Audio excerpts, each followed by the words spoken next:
Hello mga guys, ito na naman ang exciting driving solo mga guys,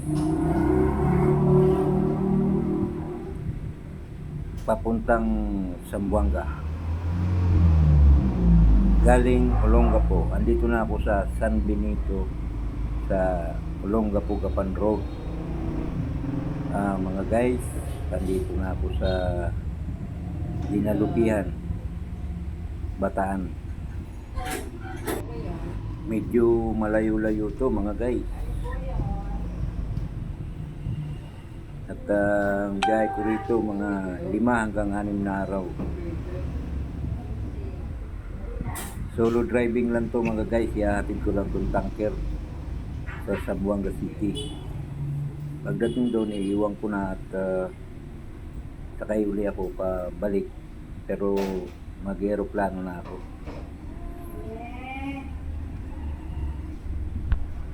Nasa forestry na tayo ng Olongapo.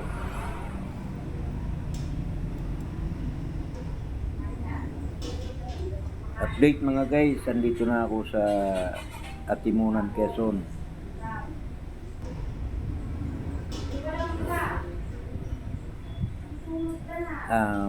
Makikita nyo rito yung dati maliit pang sirena. Bata pa yun, ngayon dalaga na. Makikita natin maya maya, i-video ko sa inyo mga guys. Yan nga lang, medyo maulan dito mga guys. At dahan-dahan lang para iwas aksidente. Ayan na mga guys ang sirena.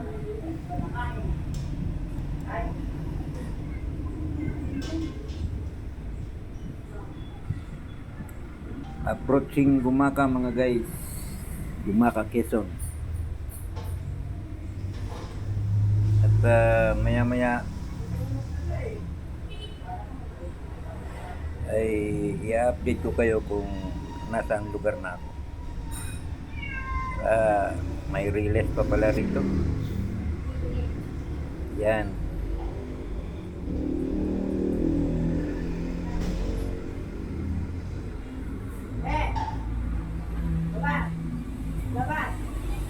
Tsaga-tsaga lang mga guys, kahit solo driver lang ako. Wala akong kasamang pahinante, kasama ko ay boss ko. Pagdating naman ng Tacloban ay bababa siya. Sasakay siya ng aeroplano papuntang Zamboanga.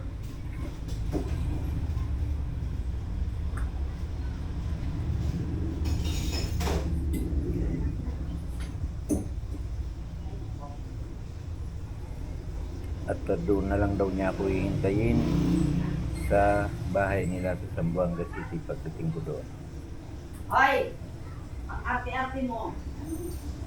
Pakulihin yan. Nasa Quezon na ako mga guys.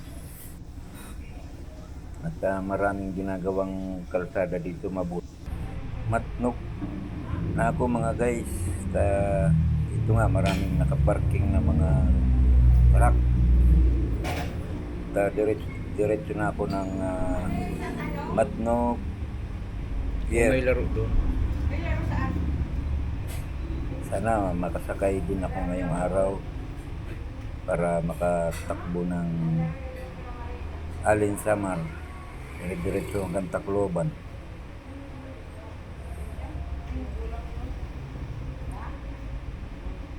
Wala pa di pa ako nangangalahati mga guys. Isang araw at isang gabi na akong tumatakbo.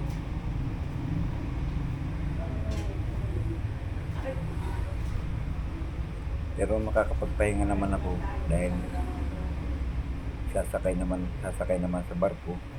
At pagka ako'y inantok doon sa Alin, baka matulog muna ako. Dire-diretso lang ito mga guys. Di malayo pang Bierna, sa mga 10 kilometers pa ang layo. ng prater ng Matnog.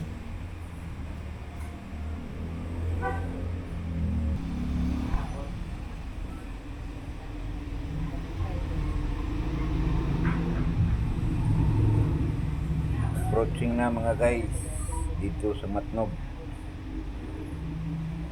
Malapit na ako sa pier. At ito na nga.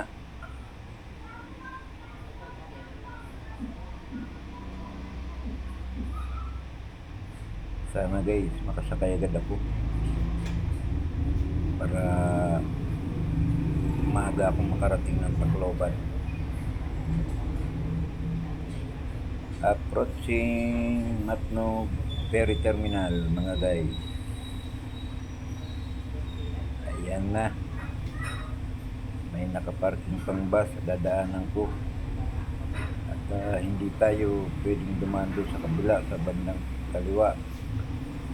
At baka hulihin tayo.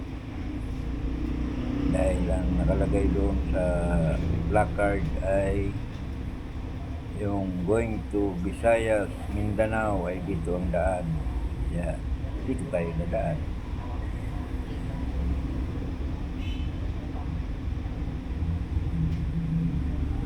Ito na mga guys.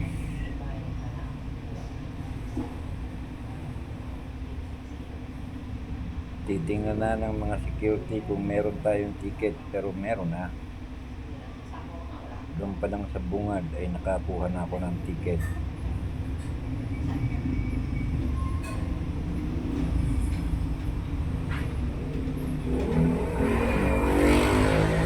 At yun na nga po mga guys, binuksan na ang gate para ako makapasok.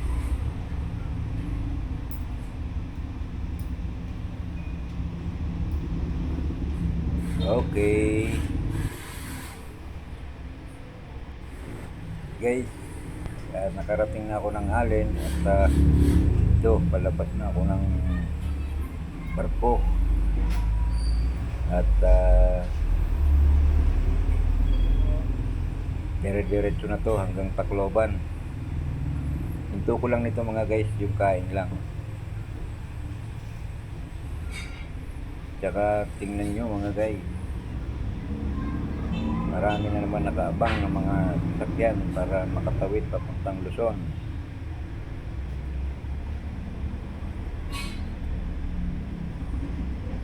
Maya-maya lang at yan ay sasakay na. Ito na mga guys. Yun lang. May advisory na hindi pwedeng dumaan ang mga truck sa papuntang Calbayog. So ang gagawin ko mga guys ay iikot ng Katarman to Lope de Vega hanggang Calbayog. Kasi sira daw ang tulay. Ayun guys, may advisory doon sa unahan. Hindi pwedeng madaanan ng mga malalaking sasakyan tulad nitong dala ko.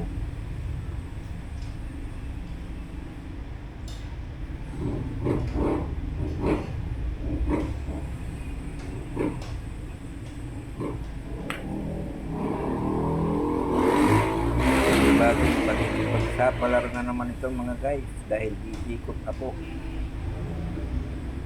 Pabiyahe pa ako ng Katarman bago makarating ng Calbayog. Mga 3 to 4 hours ang takbo doon mga guys. Samantalang update mga guys, andito na ako sa San Juanico Bridge. Nabot ako ng gabi mga guys. Madaling araw na. At kailangan makarating ako ng malagpasan ko ang Palo bago mag-umaga. Kasi merong mga LTO doon at saka highway patrol. Kailangan malagpasan ko yun bago mag-umaga. Kaya tamang-tama lang. Wala pa rin pinagbago mga guys ang San Juanico Bridge. Ganun pa rin. San Juanico pa rin. Pero at least, mga guys, nakarating na ako ng Tacloban from Olongapo City. Mamaya mga guys, i-update ko kayo pag nakasakay na ako sa nakarating na ako ng Liloan or San Ricardo, depende na lang. Okay, mamaya mga guys, update ko kayo kung pag nakarating na ako ng Liloan. Bye bye.